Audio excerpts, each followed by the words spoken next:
Hello বন্ধুরা, তোমাদের সবাইকে আমার চ্যানেলে স্বাগত জানাচ্ছি। আজকে একটা নতুন ভিডিও নিয়ে চলে এসেছি। আশা করব ভিডিওটা তোমাদের ভালো লাগবে। ভিডিওটা যদি তোমাদের ভালো লাগে অবশ্যই ভিডিওতে একটা লাইক করে দেবে আর চ্যানেলটা তোমরা সাবস্ক্রাইব করে রেখে দাও। নতুন নতুন প্রচুর ভিডিও আসছে এই চ্যানেলে। আর তোমরা যদি কিছু প্রশ্ন করতে চাও তো অবশ্যই কমেন্ট বক্সে করবে, আমি উত্তর দিয়ে দেবো। আমি যতটা জানি আমি অবশ্যই উত্তর দিয়ে দেবো। তো বর্ধমানে প্রচুর মন্দির আছে, প্রচুর দর্শনীয় স্থান আছে, কিন্তু এই ভিডিওতে আমি বর্ধমানের বেলেরা গ্রামে কৃষ্ণকালী মায়ের মন্দির সম্পর্কে তোমাদের কিছু তথ্য জানাবো। প্রত্যেক দিন প্রচুর মানুষ আসেন দূর দূরান্ত থেকে। অনেকে আসেন মাকে দর্শন করতে, মায়ের কাছে পুজো দিতে, আর অনেকে আসেন বিপদে পড়ে, অসুবিধায় পড়ে মায়ের কাছে ছুটে আসেন। প্রচুর মানুষ আসেন, প্রত্যেক দিন প্রচুর মানুষ আসেন। কৃষ্ণকালী মায়ের মন্দিরে দূর দূরান্ত থেকে মানুষ আসেন এবং অনেকে আসেন প্রথমে তারা ফোনে কৃষ্ণকালী মায়ের ভিডিও দেখে বাড়িতে বসে নাম জপ করেছেন এবং উপকার পেয়েছেন, তারপরে মায়ের কাছে পুজো দিতে এসছেন। এরকম ঘটনাও প্রচুর আছে যে সবাই মায়ের কাছে এসে তারপর উপকার পেয়েছে সেটা নয়।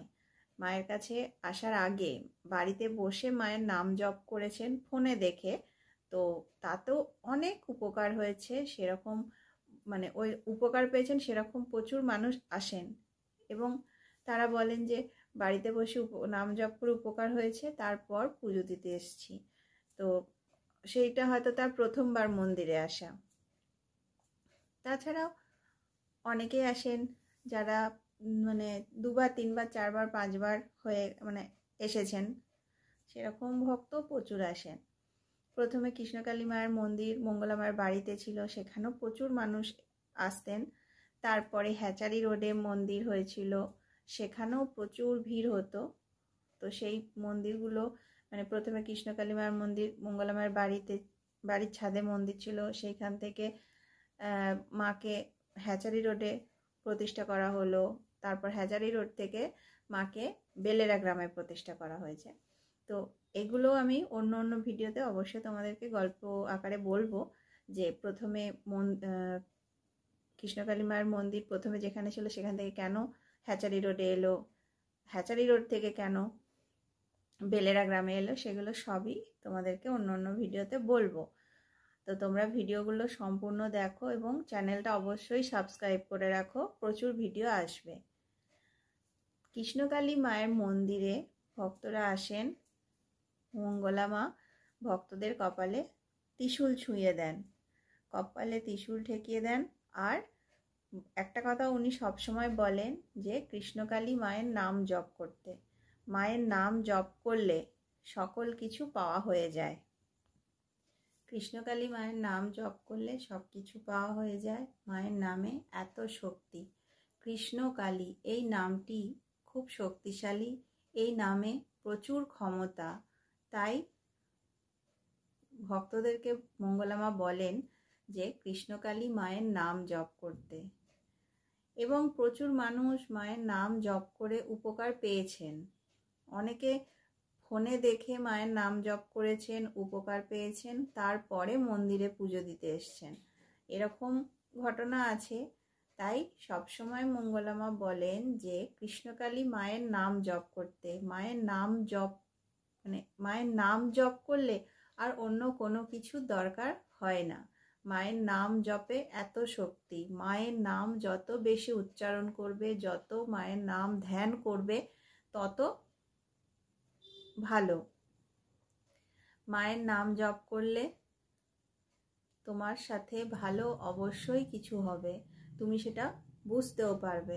সেটাই বলেন মঙ্গলা মা যে মায়ের নামে এত শক্তি, এত ক্ষমতা আছে যে মায়ের নাম জপ করলে আর অন্য কোনো কিছু করতে হয় না। মায়ের নাম জপ করলেই সব কিছু পাওয়া হয়ে যায়।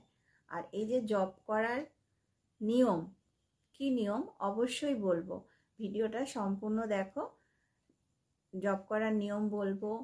তারপর মায়ের পুষ্প, জবা ফুল ভক্তদেরকে খেতে বলেন, তো সেই জবা ফুল খাওয়ার কি নিয়ম সেটাও বলবো। তোমরা ভিডিওটা সম্পূর্ণ দেখো। কৃষ্ণকালী মায়ের মন্দিরে প্রত্যেক দিন প্রচুর মানুষ আসেন। অনেকেই বাইকে 4 চাকা করে আসেন, তো তাদের জন্য বলবো যে বাইকে আসুন অথবা 4 চাকায় করে আসুন। বাইক রাখা, 4 চাকা রাখার খুব ভালো ব্যবস্থা আছে, তাই কোনো রকম কোনো অসুবিধে হবে না। মানে পয়সা নিয়ে 4 চাকা এবং বাইক রাখা যায়। তো সেটা 20 টাকা 30 টাকা এরকম একটা ভাড়া নেন। তো সেটা আমি নির্দিষ্ট করে বলবো না, একটা আন্দাজ বললাম। তো গাড়ি নিয়ে এলেও কোনো অসুবিধা নেই, ওখানে গাড়ি রাখার খুব ভালো ব্যবস্থা আছে। আর পুজোর দোকানগুলো কি কি মানে কত কত দামের পুজো দোকানগুলোতে পাওয়া যায়? 51 টাকা, 101 টাকা। কিন্তু তুমি যদি শাড়ি দিতে চাও, মালা 108টা জবার মালা, এরকম 55টা জবার মালা, এরকম অনেকে দিতে চায়। তো এমনি ফুলের যে পুজোর যে ডালা, তাতে যেমন যেটা থাকে ফুল, মিষ্টি, আলতা, সিঁদুর সেগুলো থাকে, কিন্তু তুমি যদি আলাদা মালা কেনো, শাড়ি কেনো, তো সেটা আলাদা আলাদা দাম। কিন্তু পুজোর ডালা 2 রকমের, একটা হচ্ছে 51 টাকা, একটা হচ্ছে 101 টাকা। এটা আমি তোমাদেরকে জানিয়ে রাখলাম। আর শাড়িও তোমরা যদি মাকে শাড়ি দিতে চাও, তো শাড়ি মানে ওখানে শাড়িও পাওয়া যায়। তো এটাই বলে রাখলাম। আর একটা কথা বলি, কৃষ্ণকালী মায়ের নাম জপ করার যে নিয়ম, সেটি হচ্ছে 108 বার এক মনে পরিষ্কার পরিচ্ছন্ন হয়ে, স্নান করে পরিষ্কার পরিচ্ছন্ন হয়ে এক মনে মায়ের নাম জপ করবে 108 বার। মায়ের যে মূল মন্ত্র, জয় কৃষ্ণকালী মায়ের জয়, মূল মন্ত্র, এই মন্ত্র জপ 108 বার জপ করলে তুমি অবশ্যই তার ফল পাবে। আর অনেকেই আমাকে কমেন্ট করে যে সত্যি সত্যি কি নাম জপ করলে উপকার হয়, এই ধরনের। তো আমি তো বলবো যে এই সব কিছু হচ্ছে বিশ্বাসের ব্যাপার। বিশ্বাসের উপর একটা কথাই আছে যে বিশ্বাসে মিলায় বস্তু তর্কে বহু দূর। তো বিশ্বাস যদি থাকে অবশ্যই ফল পাওয়া যায়, আর বিশ্বাস যদি না থাকে ফল পাওয়া যায় না। ঠাকুর দেবতার উপর বিশ্বাস, ঠাকুর দেবতাকে ভরসা, ঠাকুর মানে একটা ডাক্তারও একটা লেভেলের পর তার মানে সে আর কিছু করতে পারে না, কিন্তু ভগবান চাইলে করতে পারেন। তাই ভগবানের ক্ষমতা, ভগবানের মহিমা সেটা অবশ্যই আছে।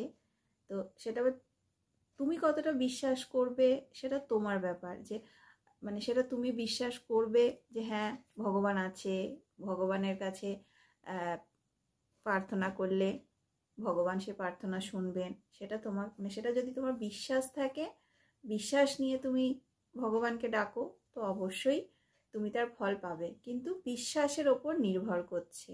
আমি বললাম তাই তুমি মানে চাইলে, অথচ তোমার মন থেকে বিশ্বাস হচ্ছে না, তাতে কিন্তু কোনো ফল হবে না। তোমার মনে যদি বিশ্বাস থাকে, তোমার মনে যদি ভক্তি থাকে, তুমি অবশ্যই ফল পাবে। আর ভগবান সব ঠাকুরই সমান, দুর্গা, কালী, শিব, সব ঠাকুরই সমান। ঠাকুর তো সব মানে ঠাকুর তো একটাই, আলাদা আলাদা নাম, আলাদা আলাদা রূপ, ঠাকুর তো একটাই। তাই ঠাকুরের কাছে, ভগবানের কাছে মানে আর ভগবান ঈশ্বর উনিই তো সব কিছু। উনি চাইলে সব সম্ভব, উনি না চাইলে, উনি যেটা চাইবেন সেটাই হবে। আমরা মানুষ, আমাদের কতটুকু ক্ষমতা, আমরা কি করতে পারি? সবটাই ভগবানের মহিমা, ভগবানের ভগবান যদি চান তো সব কিছুই সম্ভব। আর যে ঠাকুরের নাম জপ করলে রোগ ভালো হয়ে যায়, কি কোনো বিপদ থেকে তুমি উদ্ধার হয়ে যাবে, সেটা সম্ভব নয়। এটা সম্পূর্ণটা বিশ্বাসের ওপর। তুমি বিশ্বাস করে মন থেকে যদি সেই মানে সেই ঘটনাটাকে মানে মানো যে না, ঠাকুরকে ডাকলে ঠাকুর আমাকে ঠিক বিপদ থেকে রক্ষা করবেন, তো দেখবে তুমি ঠিক কোনো না কোনোভাবে রক্ষা পাবে। অথবা হয়তো খুব বড়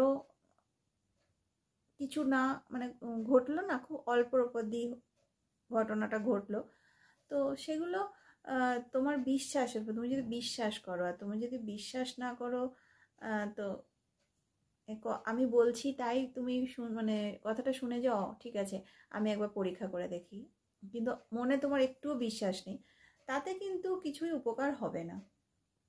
যদি বিশ্বাস থাকে অবশ্যই তুমি তার ফল পাবে। আর যে মন্দিরে মায়ের পুষ্প ফুল, জবা ফুল খাওয়ার কথা যেটা বলেন যে কি নিয়মে খেতে হবে না, সেটা যে কোনো জবা ফুলই ওনারা বলেন, মানে মন্দিরে বলেন যে জবা ফুল খাওয়ার কথা। তো সেটা সকালে উঠে পরিষ্কার জামা কাপড় পরে ফ্রেশ হয়ে এক গ্লাস জলের সাথে খেতে বলেন। তো আশা করছি তোমাদের ভিডিওটি ভালো লাগবে। ভিডিওতে অবশ্যই একটা লাইক করে দেবে আর চ্যানেলটা সাবস্ক্রাইব করে রাখো। প্রচুর প্রচুর ভিডিও আসছে এবং কৃষ্ণকালী মন্দিরের ভিডিও তো আসছে, তাছাড়া আরও অনেক ভিডিও আসছে, আরও আরও অন্যান্য অনেক মন্দির সেই সব সম্পর্কেও বিভিন্ন তথ্য তোমরা ভিডিওতে পাবে। তো সেই অনেক ভিডিও আসছে, তোমরা চ্যানেলটা সাবস্ক্রাইব করে রাখো। আর একটা কথা, ফোন নম্বরের কথা অনেকেই বলেন যে ফোন নম্বর পাওয়া যাবে কিনা। তো ফোন নম্বর পাওয়া তো সম্ভব নয়, কারণ ওনারা ব্যস্ত থাকেন। আর তাছাড়া এখন এইভাবে ফোন নম্বর দিলে তো মানে ফোন নম্বর দিলে সেটা আপনারাই বুঝতে পারছেন, এত মানুষ আসেন, তো ফোন নম্বরটা এইভাবে তো দেওয়া সম্ভব নয়। তাই ওনারাও বলেন যে ফোন করতে ওনারা বারণ করেন।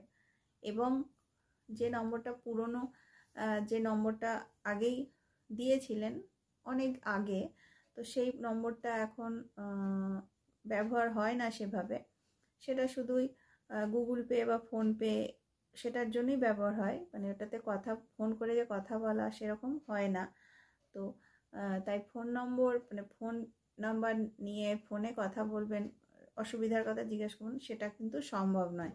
তাই ফোন নম্বরের ব্যাপারটা মানে ফোন নম্বর কেউ চাইবেন না, ফোন নম্বর এভাবে দেওয়া সম্ভব নয়। আর আপনার যদি মানে ঠাকুরের ওপর ভরসা থাকে, ঠাকুরকে আপনি যদি বিশ্বাস করেন, তো আমি তো বলবো যে অবশ্যই মায়ের মন্দিরে আসুন, মাকে দর্শন করুন, মাকে দু চোখ ভরে দেখুন। সবসময় মায়ের কাছে কিছু চাইতে কেন হবে, যে আমার তো কোনো কিছু এখন মানে অসুবিধা নেই যে মাকে এই জিনিসটা চাইবার জন্য মায়ের কাছে যাব, তাই এখন আর কি করতে যাব, সেরকম কেন। মায়ের কাছে আসুন, মাকে দর্শন করুন, মাকে দু চোখ ভরে দেখুন।